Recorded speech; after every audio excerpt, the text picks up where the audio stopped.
Hi guys, for today's video, tuturuan ko ngayon kung paano magbaklas ng carburetor at kung paano mag-adjust.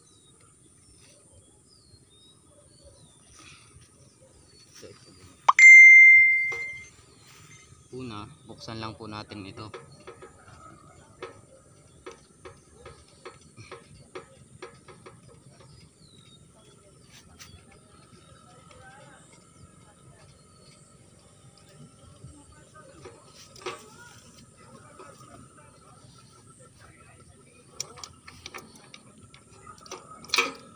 So guys, pag nabuksan na natin at pag tayo mag-a-adjust ng karayom, pag tayo gusto magbawas ng gasolina, ito lang po ang ating tatagtagin.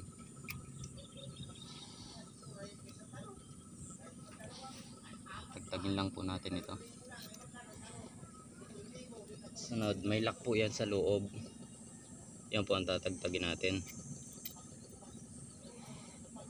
Pag natatakawan po ang motor natin, may 5 adjustan po yan dito. Pag gusto nyo lang pong irregular, ilagay lang po natin sa pangalawa. So yan, sana makatulong.